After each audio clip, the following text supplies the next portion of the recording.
दोस्तों, सबसे पहले तो मैं संजय पीटर जी को बहुत बहुत धन्यवाद बोलता हूँ कि आपने अपना बहुमूल्य योगदान देकर चैनल को जो प्रोत्साहन दिया है वो प्रीसियस है, वो अनमोल है। उसके लिए आपका आभार और अभिनंदन। उम्मीद करता हूँ कि आगे भी आप इसी तरह से अपना ये जो बहुमूल्य सहयोग है ये देते रहेंगे, देंगे ना? Thank you very much Sanjay भाई, थैंक यू। दोस्तों, हमारी कहानी चल रही है श्रीनिधि सिद्धांत अलंकार जी की किताब मचान पर 49 दिन। इस घटनाक्रम के 14 एपिसोड हो चुके हैं और अब हम चलते हैं 15वें एपिसोड की तरफ। दोस्तों, पिछले एपिसोड में मैंने क्या क्या घटा था वो तो आप लोग जानते ही हैं, इसलिए उसे दोहराना तो बेकार है, समय की बर्बादी करना होगा, just wastage of time, nothing else. तो बेकार है ना? क्यों, क्या कहते हैं आप लोग? दोस्तों, बाहर जो आवाज़ हो रही है ना कुत्ते उत्ते की भौंकने की, यार इसके लिए मैं हेल्पलेस हूँ, सॉरी यार, ये सारी आवाज़ें अवॉइड करना, बस आप कहानी सुनना। लेकिन इतना जरूर याद दिला देता हूँ कि श्रीनिधि जी और उनके मित्रों ने तेंदुए के बच्चे को पकड़ने का कार्यक्रम बना लिया था, ये आपको याद होगा। और उसके लिए मादा लेपर्ड को अपने बच्चों से कहीं दूर करना बहुत ज़रूरी था। और इसके लिए कुमार जी काफ़ी दूर जाकर एक पेड़ पर चढ़कर लेपर्ड की आवाज़ निकालने लगे थे, लेकिन उनकी आवाज़ का मादा लेपर्ड में कोई फ़र्क नहीं पड़ रहा था। वो अपनी गुफा से बाहर ही नहीं निकल रही थी। इन्होंने कुल मिला के, मतलब कुमार जी ने कुल मिला के 15 बार आवाज़ निकाली, लेकिन कोई फ़र्क नहीं पड़ा। लेकिन जैसे ही इन्होंने 16वीं बार आवाज़ निकाली तो मैंने आप लोगों से पूछा था ना कि आपको पता है कि फिर क्या हुआ? तो आज मैं बताता हूँ कि फिर क्या हुआ, कि फिर क्या हुआ। दोस्तों, बाहर की आवाज़ के लिए फिर से सॉरी बोल रहा हूँ। तो दोस्तों, जैसे ही कुमार जी ने 16वीं बार आवाज़ निकाली तो तुरंत इस बार गुफा के जो पास वाली जो झाड़ियाँ थी उस पर कुछ हलचल सी हुई और फिर एक भूरे रंग का सर दिखाई पड़ने लगा। कुमार जी ने फिर एक बार आवाज़ दे दी और इस बार वो जो लेपर्ड थी वो जो है झाड़ियों से बाहर निकल आई।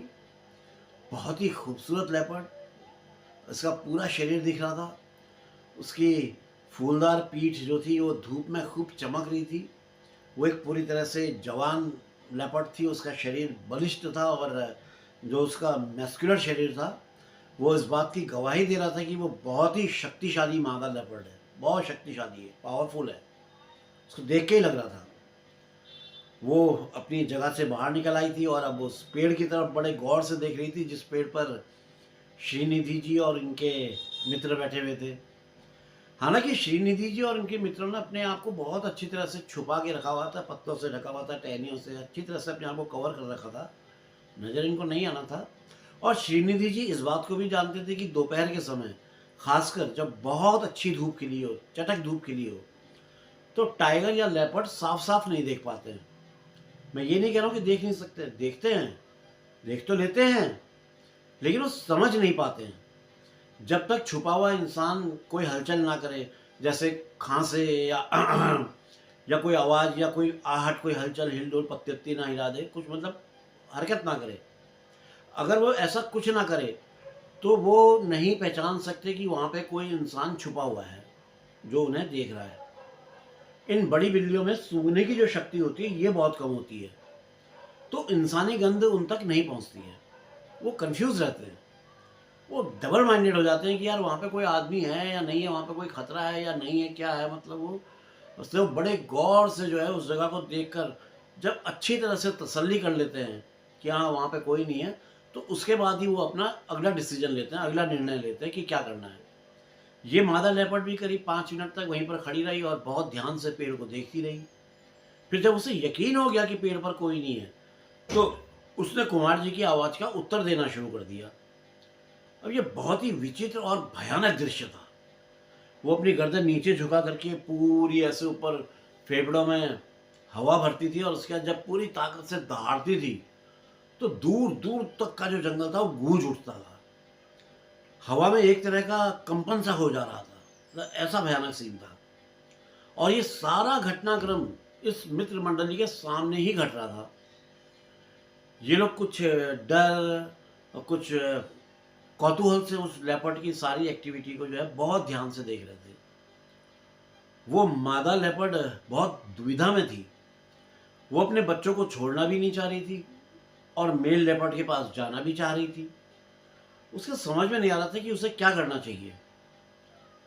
वो मेल जो लेपर्ड था उसकी आवाज़ का जवाब तो दे रही थी, लेकिन गुफा के पास से हट नहीं रही थी, अपने बच्चों के पास से वो हट नहीं रही थी, उस जगह को छोड़ नहीं रही थी वो। तभी उसका एक छोटा सा बच्चा गुफा से बाहर निकल आया। जैसे ही उसने उसे देखा तो एकदम से झल्ला सी गई और उसके झल्लाहट में उसने बच्चे को अपने मुंह से जो है ऐसे ऐसे गुफा की तरफ धकेल दिया। अब बच्चा छोटा ही सा था, इसलिए वो थोड़ा बैलेंस नहीं रख पाया और गुफा की ढलान पर एक दो बार लुढ़क कर कू करता हुआ गुफा के अंदर चला गया। वो समझ गया कि भाई बाहर खतरा है, तो इसलिए अंदर जाओ। बच्चे, मतलब ये जो जानवरों के बच्चे होते हैं, ये इशारे समझ जाते हैं। इसके बाद उस मादा लेपर्ड ने अपना डिसीजन ले लिया। बच्चे को गुफा में ढकेलने के बाद वो उसकी जो सेफ्टी थी उसके प्रति थोड़ी निश्चिंत हो गई और जिस तरफ से मेल लेपर्ड की आवाज़ आ रही थी उस तरफ जाने लगी। वो मेल लेपर्ड की आवाज़ का उत्तर देते हुए उसकी तरफ बढ़ रही थी, यानी कि उसकी आवाज़ का जितने बार वो आवाज़ कर रही थी उसका रिप्लाई देते जा रही थी और आगे भी बढ़ती जा रही थी। हालांकि वो बीच बीच में पलट कर अपनी गुफा की तरफ भी देख रही थी, चेक कर रही थी कि उसके बच्चे पे कोई खतरा तो नहीं है, कुछ प्रॉब्लम तो नहीं हो रही उस तरफ। चेक कर रही थी इस चीज़ को भी, लेकिन आगे भी बढ़ती जा रही थी। अब तक वो मादा लेपर्ड अपनी गुफा से करीब 200-250 मीटर आगे बढ़ चुकी थी। इसी बीच श्रीनिधि जी अपने साथ विपिन जी और शेखर जी को लेकर पेड़ से उतर गए और सावधानी के साथ गुफा की तरफ बढ़ने लगे। शिशिर भाई और आनंद जी पेड़ पर मुक्ता जी के साथ बैठकर उस मादा लेपर्ड पर नज़र रखने लगे कि भाई वो कहीं लौट के ना आ जाए, अगर कुछ आती है तो इन लोगों को अलर्ट कर दें, इनको भागने के लिए बोलें, जो भी कुछ हो, मतलब वो उस पर नज़र रख रहे थे। श्रीनिधि जी तुरंत गुफा के जो द्वार था, जो दरवाज़ा था, मतलब जो अंदर घुसने का जो मुहाना था, वहाँ पे घुटनों के बल बैठकर उसके अंदर झांकने लगे। इन्हें दो चमकती हुई आंखें दिखाई पड़ी। इन्होंने तुरंत अपना कोट जिसे पहले ही उतार लिया था उसे तेंदुए के ऊपर डाल दिया और उसे पकड़कर बाहर निकाल लिया और तुरंत अपने साथियों के साथ उसी पेड़ में जाकर चुपचाप बैठ गए जिसकी घनी डालियों और पत्तों में ये पहले से छुपकर बैठे हुए थे। अब यार ये काम इतनी आसानी से हो जाएगा इस बात की उम्मीद तो किसी को भी नहीं थी। मैं जब इस किताब को पढ़ रहा था और जब इस चैप्टर में आया तो मुझे भी उम्मीद नहीं थी कि तेंदुए के बच्चे को पकड़ पाएंगे यार जंगल में, लेकिन पकड़ लिया इन्होंने। हालांकि श्रीनिधि जी को इस तेंदुए के बच्चे को संभालने में बड़ी दिक्कत हो रही थी, क्योंकि वो अपने शरीर को हिला हिला करके, मतलब यूं कर कुरा करके अपने आप को इनकी पकड़ से छुटाने की पूरी कोशिश कर रहा था। और कई बार तो ऐसा लग रहा था कि जैसे ये बच्चा इनकी पकड़ से छूट जाएगा, लेकिन इन्होंने भी उसे अपनी पूरी ताकत से जो है जकड़ के पकड़ के रखा हुआ था और कहीं वो मुंह से अपनी आवाज़ ना निकाले, इसके लिए उसका जो है मुंह भी उन्होंने ऐसे करके दबा दिया था कि ये बिल्कुल कू कू भी ना कर सके। आवाज़ करता तो माँ सुन लेती और वो आ जाती। लेकिन अचानक शायद उस बच्चे की माँ की छठी इंद्री जागृत हो गई, या उसे लगा कि उसका बच्चा किसी प्रॉब्लम में फंस गया है, तो उधर जाने के बदले एकदम से पलट गई और बड़े तेज तेज कदमों के साथ अपनी गुफा की तरफ आने लगी। फिर जैसे ही उसने अपनी गुफा के अंदर देखा और अपने बच्चे को नहीं पाया तो वो एकदम पागल सी हो गई और जोर जोर से दहाड़ने लगी। उसकी जो दहाड़ थी उसमें दुख, चिंता और परेशानी के सारे भाव थे। यार सोचो जरा, अगर किसी महिला का बच्चा खो जाए तो वो किस तरह से अपने बच्चे का नाम ले लेकर विलाप करती है, बार बार उसका नाम लेकर कभी इधर दौड़ती है कभी उधर दौड़ती है, उसको ढूंढती है। मतलब क्या होती है एक माँ की पोजीशन। तो ठीक उसी तरह से इस लेपर्ड माँ की दहाड़ में भी वो वेदना भरी हुई थी। क्या मेरा बच्चा कहाँ गया, मेरा बच्चा कहाँ गया यार। वो बहुत आतुरता से अपने बच्चे को झाड़ियों में, चट्टानों में, इधर उधर, पेड़ के पीछे, कभी कहीं ढूंढने में लगी हुई थी। अब अपनी माँ की आवाज़ को सुनकर ये बच्चा भी बड़ा उतावला हो गया था और अपनी तरफ से पूरी कोशिश में लगा हुआ था कि किसी तरह से ये श्रीनिधि जी के हाथों से छूट जाए, उनकी पकड़ से छूट जाए और अपनी माँ के पास चला जाए। लेकिन श्रीनिधि जी भी अपनी पूरी ताकत से उसे कसकर पकड़े हुए थे और मुंह दबाए हुए थे कि बिल्कुल ये चूचा ना कर सके, ये बिल्कुल उसके मुंह से आवाज़ ना निकले, बिल्कुल टाइट करके उसका मुंह बंद कर रखा था। कई बार तो श्रीनिधि जी को लग रहा था कि ये बच्चा उनके हाथ से छूट जाएगा और नीचे गिर के ये अपनी माँ के पास चला जाएगा, और मतलब हालांकि ऐसा हुआ नहीं, इनकी पकड़ से गिर नहीं पाया वो। अब इन लोगों के लिए बड़ी समस्या हो गई। नीचे जो लेपर्ड थी अब वो खूंखार हो चुकी थी, और पेड़ में ज़्यादा देर तक बैठे रहना, वो भी बिना हिले डुले एक ही पोजीशन में, इन लोगों के लिए भी मुश्किल हो रहा था। अब ये लोग समझ नहीं पा रहे थे कि अब क्या किया जाए यार। उस मादा लेपर्ड को अगर जरा भी शक हो जाता कि उसका बच्चा पेड़ में इन लोगों के पास है, तो वो 100% पेड़ में चढ़ती और इन सभी लोगों को मार डालती। लेकिन कहते हैं ना कि किस्मत अगर साथ हो तो फिर सब अच्छा ही अच्छा होता जाता है। इनके साथ भी ऐसा ही हुआ यूँ कि कुमार जी जो मेल लेपर्ड की आवाज़ निकाल रहे थे, वो फिर से आवाज़ निकालने लगे। लेकिन जैसे ही उन्होंने आवाज़ निकाली, आवाज़ का जो स्वर था वो कुछ बदल गया। पता नहीं क्या कारण हुआ कि उनकी आवाज़ ठीक से नहीं निकली, और जो आवाज़ निकली वो ऐसे लगी जैसे तेंदुए का बच्चा की कर रहा हो। मतलब कुछ तेंदुए के बच्चे से मिलती जुलती वो आवाज़ निकली। उस आवाज़ को सुनते ही मादा लेपर्ड के कान खड़े हो गए और वो उस तरफ देखने लगी जिधर से आवाज़ आई। अब उसे ये लगने लगा कि शायद हो सकता है कि उसका बच्चा जो है व्याकुल हो गया होगा बहुत ज़्यादा, और उसके पीछे पीछे चलता हुआ उसी तरफ चला गया हो जिस तरफ वो गई थी। अब वो थोड़ा सा खुश हो गई, थोड़ा सा मतलब उसको लगा कि हाँ मेरा बच्चा मिल गया, और वो फिर उस दिशा की तरफ जिधर से आवाज़ आई थी उस तरफ भाग गई। जैसे ही वो थोड़ा आगे बढ़ी, शेखर जी ने तुरंत निधि जी से के कान में कहा कि जल्दी करो, मुक्ता बहन को लेकर तुरंत ही इस बच्चे के साथ भाग जाओ, ऐसा मौका फिर नहीं मिलेगा। इन्होंने शेखर जी से पूछा कि भाई और तुम लोग क्या करोगे, तुम लोग क्या करोगे यार बताओ। तो शेखर जी ने जवाब दिया कि अरे भाई यार तुम हमारी चिंता मत करो, मुक्ता बहन की चिंता करो। जिस तरह की से ये स्थिति बिगड़ गई है, अब इनका यहाँ पे 1 मिनट भी रुकना जो है खतरनाक हो सकता है। इनका यहाँ पे रुकना बिल्कुल ठीक नहीं है। तुम तुरंत इनको यहाँ से लो और लेके निकल जाओ। और ये बात बिल्कुल ठीक थी। अगर मुक्ता जी को कुछ चोट वगैरह लग जाती या कोई दुर्घटना घट जाती, तो ये लोग पंडित जी को जिंदगी भर अपना मुंह नहीं दिखा पाते। मुंह दिखाने लायक रहते ही नहीं, क्योंकि इन्हीं के भरोसे उन्होंने अपनी बेटी को भेजा था। यहाँ पर श्रीनिधि जी लिखते हैं कि शेखर जी की बात मानकर मुक्ता जी को बचाने के लिए इनका पेड़ से उतरना ठीक था कि नहीं, इसका उत्तर तो वो शायद कभी नहीं दे पाएंगे, क्योंकि नाले में उतर कर भी ये आशंका तो बनी ही हुई थी कि कहीं खूनी मादा इन दोनों का पीछा ना कर रही हो, वो लेपर्ड इनके पीछे ना आ रही हो। इसलिए मुक्ता जी को लेकर ये अपनी पूरी कोशिश में लगे थे कि जैसे भी हो, जितना जल्दी हो सके इस नाले को पार कर लिया जाए। लेकिन रेत में दौड़ते वक्त रेत जो पैर थे वो रेत पे धंस जा रहे थे, जिस कारण ये लोग जल्दी जल्दी नहीं पा रहे थे। ऊपर से धूप भी बड़ी तेज लगने लगी थी और भागते भागते प्यास भी लगाई थी। तो अब इन लोगों ने डिसाइड किया कि अब उस मादा के डर से यार प्यासे तो नहीं मर सकते, और अब बेकार में थका भी क्यों जाए। इससे तो बेहतर ये रहेगा कि अब जो है आराम से चलते हुए पानी के पास पहुंचा जाए। अब जब खूनी मादा आएगी तब की जो है तब देखी जाएगी। अब दौड़ना वौड़ना बंद करो। अब इन लोगों ने दौड़ना बंद कर दिया था और आराम आराम से चलने लगे थे। करीब 1 फरलांग दूर इन्हें एक गड्ढा दिखाई पड़ा जिसमें साफ पानी भरा हुआ था। ये लोग वहीं बैठ गए। इन्होंने बैठ कर वहाँ पानी वानी पिया और थोड़ा सा आराम भी किया।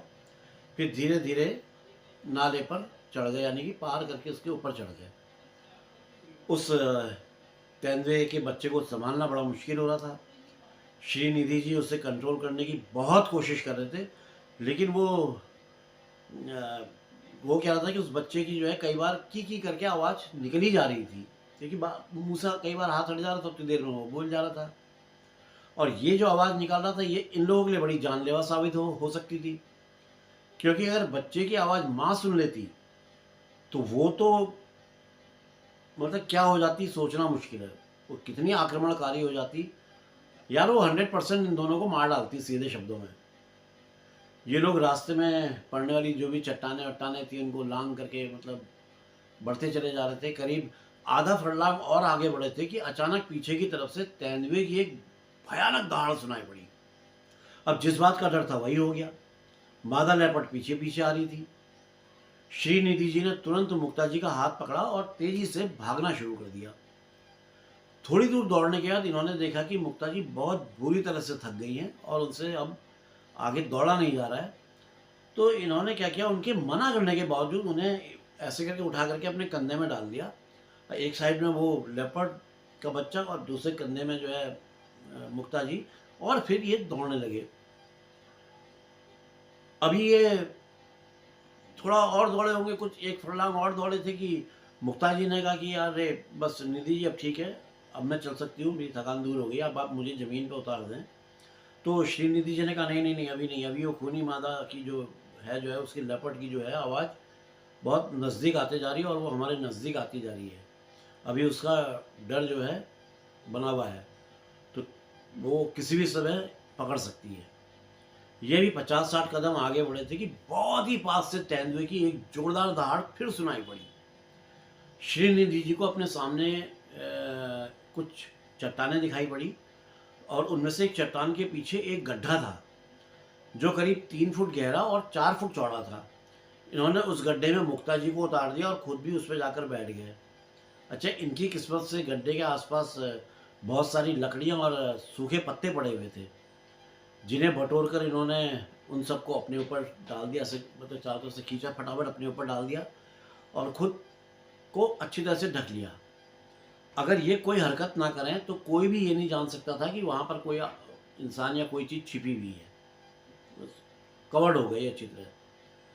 ये दोनों लोग ऑब्वियसली वो तेंदुए के बच्चे को लेकर ही गोद में बैठे हुए थे कि मादा तेंदुआ गड्ढे के बिल्कुल पास आ गई।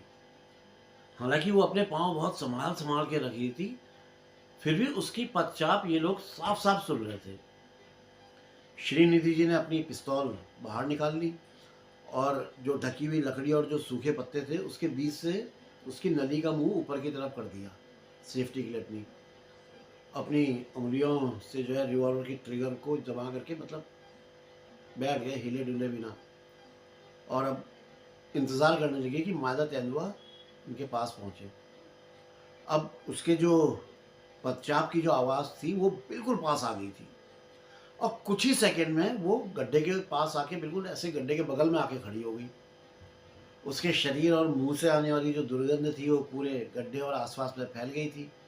वो इतने नज़दीक थी कि उसकी सांसों की आवाज़ तक इन लोगों को सुनाई पड़ रही थी। सोचो जरा, उस मादा तेंदुए का जो सर था पिस्तौल की नली से केवल 1 फुट की दूरी पे था, जिसे ये बड़ी आसानी से निशाना लेकर उड़ा सकते थे।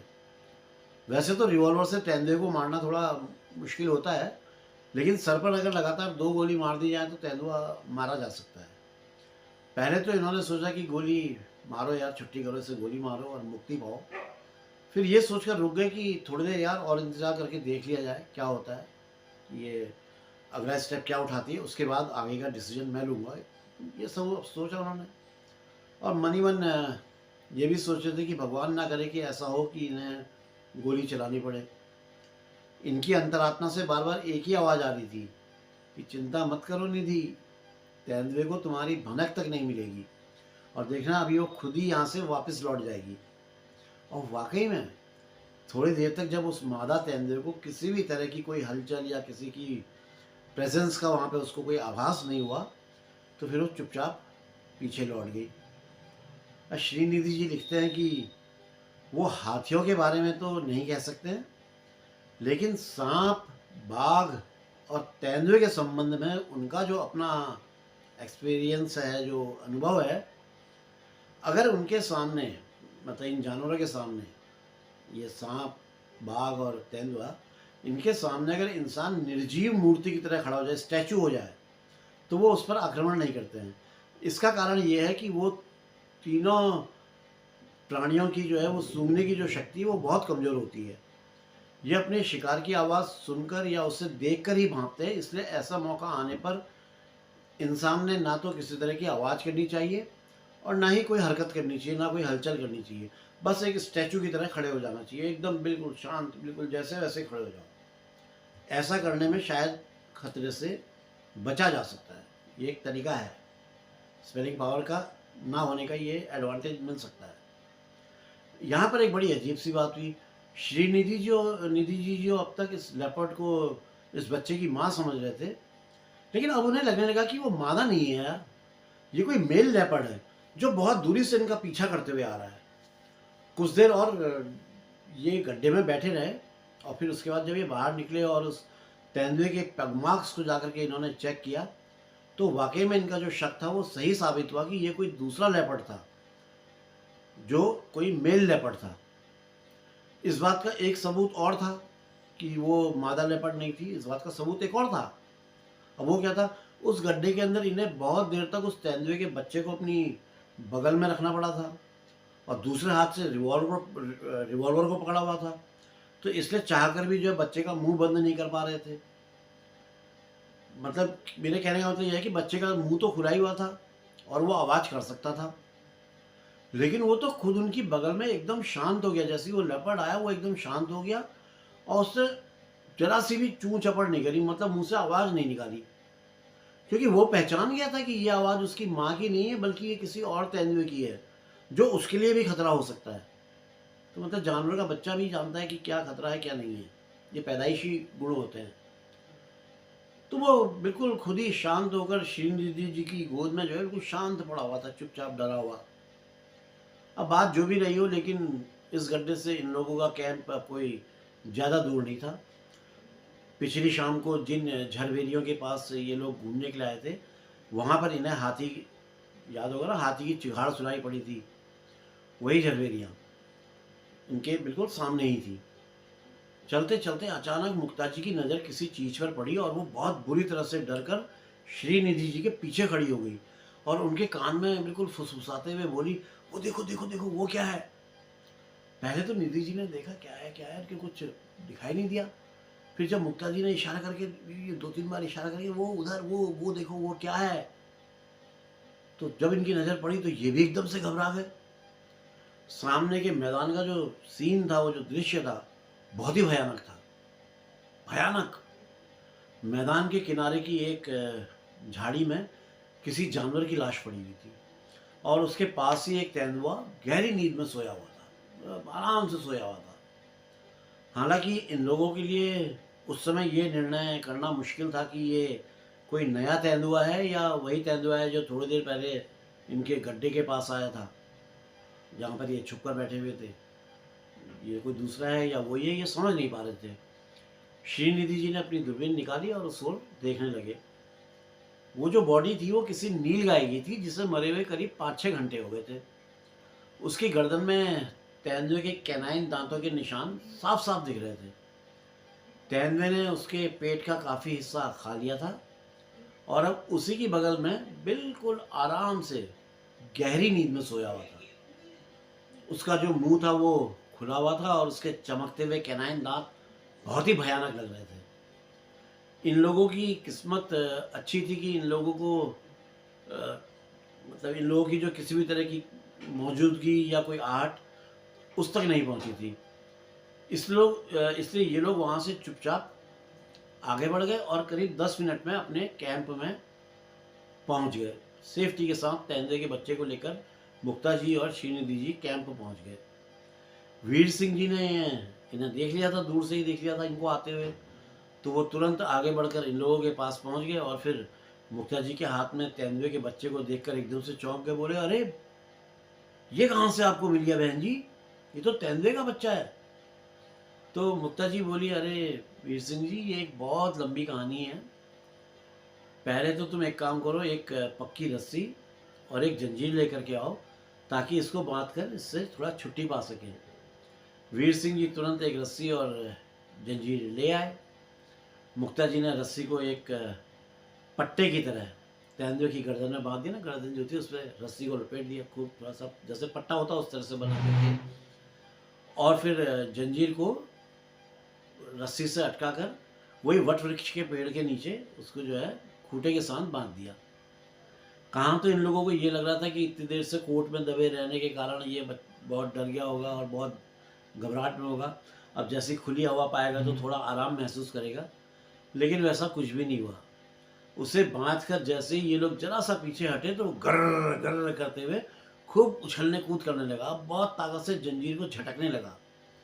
उसको देख के ऐसा लग रहा था कि जैसे उस जंजीर को तो ये अब अभी तोड़ देगा और फिर ये भाग जाएगा। लेकिन रस्सी और जंजीर दोनों ही इतने मजबूत थे कि उसको तोड़ पाना इस बच्चे के बस की बात नहीं थी। बच्चा ही था, कुछ भी तेंदुए का था, लेकिन था तो बच्चा ही। इतनी ताकत नहीं थी कि वो तोड़ सके। करीब 1 घंटे के बाद इस मित्र मंडली के बाकी सदस्य भी कैंप में लौट कर आ गए। आते ही श्याम जी ने श्रीनिधि जी से कहा, देखो मेरी बात सही निकली कि नहीं? पिछले दिन जो 2 नीलगायें दिखी थी, उनमें से एक आखिर मारी गई ना? आपको याद होगा पिछले एपिसोड में बताया था कि इनको एक शाम पहले 2 नीलगायें दिखी थी। तो जो 2 नीलगायें दिखी थी, उनको देखकर श्याम जी ने कहा था कि अभी तो ये बड़े प्रेम से अपने प्रेमालाप में लगे हुए हैं, क्योंकि सीज़न पीरियड था, मीटिंग पीरियड था, तो बड़े प्रेमा उससे लगे हुए हैं, प्रेमालाप में, और बड़े आराम से घास वगैरह भी चल रहे हैं। इन्हें ये नहीं पता है कि कब ये किसी बाघ या तेंदुए के शिकार हो जाएंगे। तो उसी बात को श्याम जी श्रीनिधि जी को याद दिला रहे थे। फिर 1-2 क्षण रुक कर बोले, अरे यार तुमने उसे देखा कि नहीं? अरे ना देखा हो तो आओ देख लो, वो यहाँ से ज़्यादा दूर नहीं है, पास ही है, चलो मैं तुम्हें दिखा देता हूँ। इस बात को श्रीनिधि जी ने सुना और बोले, लेकिन उसकी लाश के पास तो एक तेंदुआ भी सो रहा था, क्या तुमने उसे नहीं देखा? तो श्याम जी बोले, अच्छा तेंदुआ भी था वहाँ? बाय गॉड, हमने तो नहीं देखा, हमें नहीं दिखा वो। तो श्रीनिधि जी बोले, अरे भाई उसके पास ही तो सोया हुआ था यार, जहाँ पे उसको मारा था उसके बगल में सोया था। हाँ, ये हो सकता है कि तुम लोगों के जो तुम आ रहे होगे तो तुम्हारी आहट सुनकर उसकी नींद खुल गई होगी और वो वहाँ से चला गया होगा। खैर नीलगाई को छोड़ो, तुम लोग तो ये बताओ कि तुम उस मादा तेंदुए से तुम लोग आखिर बचे कैसे?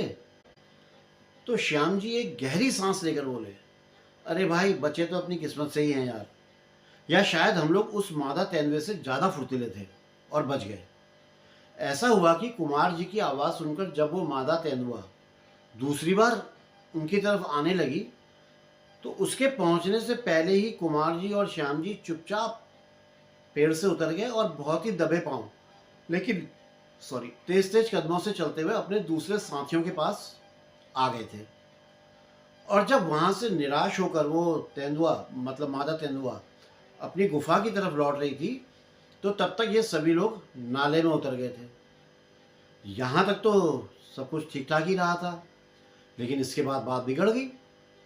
नाले को पार करके जैसे ही ये लोग किनारे पर चढ़े, तो इन्होंने देखा कि इनके ठीक सामने से मादा तेंदुआ चली आ रही है। अब ये लोग बड़े आश्चर्य में पड़ गए। इन लोगों को ये समझ में नहीं आ रहा था कि आखिर वो इनसे ज़्यादा तेज और इनसे ज़्यादा जल्दी नाले को पार करके उस जंगल में कब और कैसे पहुंच गई। अब लेकिन इन लोगों के पास ज़्यादा सोचने विचारने का तो कोई समय था नहीं। वो झाड़ियों से होते हुए इन लोगों की तरफ बढ़ी चली आ रही थी, झाड़ियों के साथ लग के अपने इनकी तरफ बढ़ी चली आ रही थी, जिस तरह से लेपर्ड झाड़ियों में चलते हैं।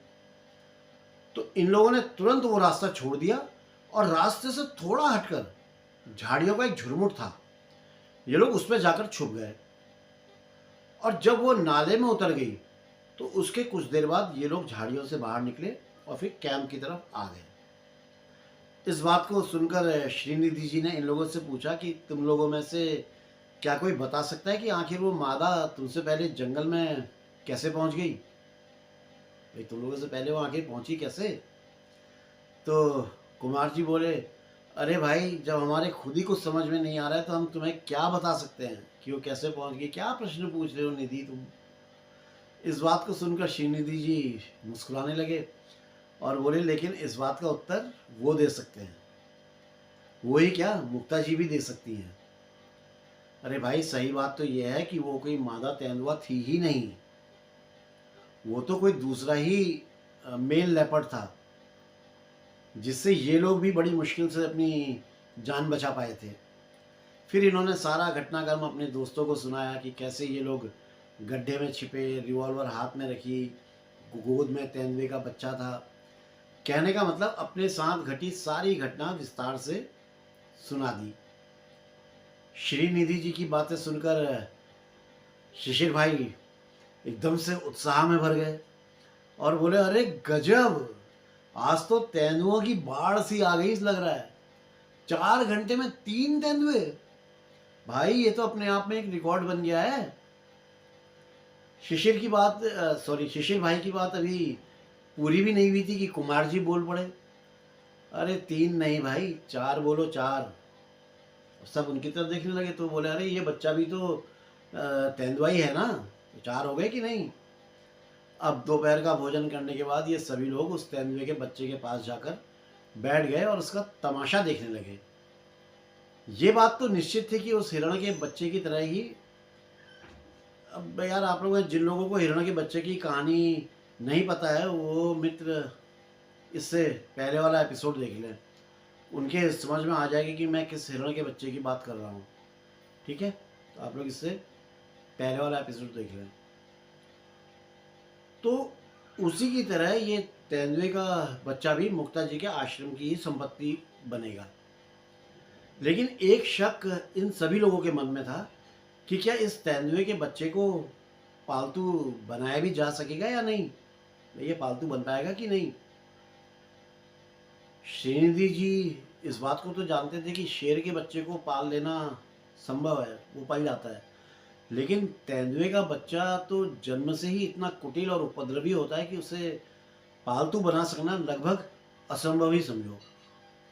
बड़ी मुश्किल से 100 में से कोई एक बच्चा पालतू बन जाए तो ये अपने आप में बहुत बड़ी बात होगी, ये श्रीनिधि जी का मानना था, ऐसा वो सोचना था।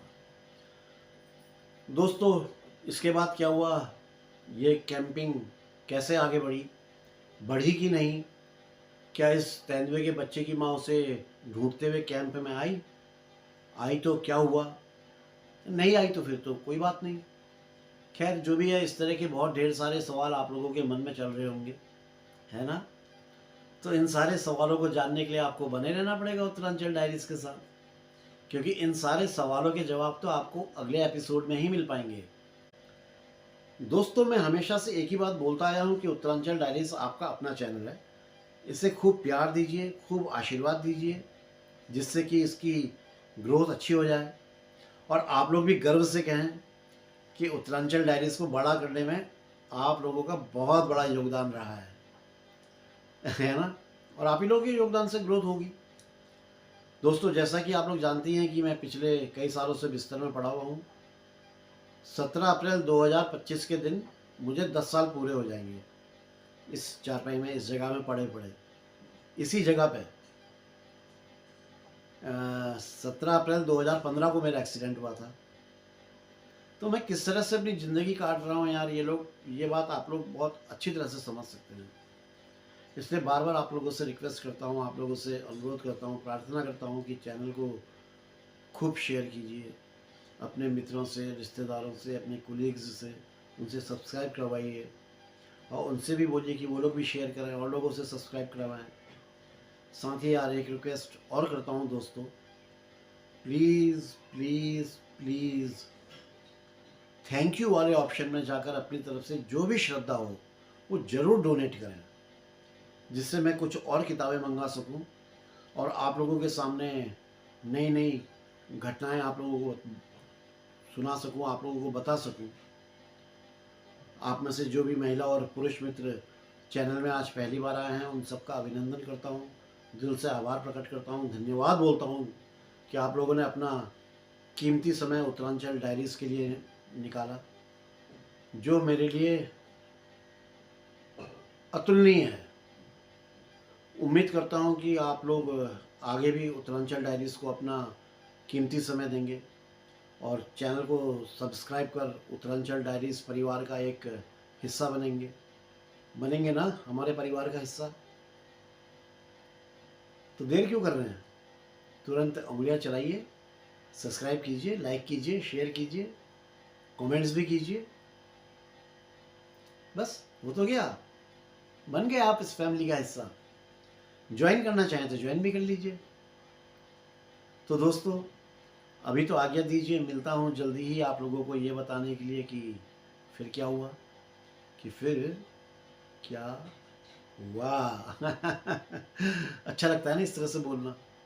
तो दोस्तों ओके, बाय बाय। जय बद्री विशाल, जय उत्तराखंड, जय जय जय, जय माँ भारती।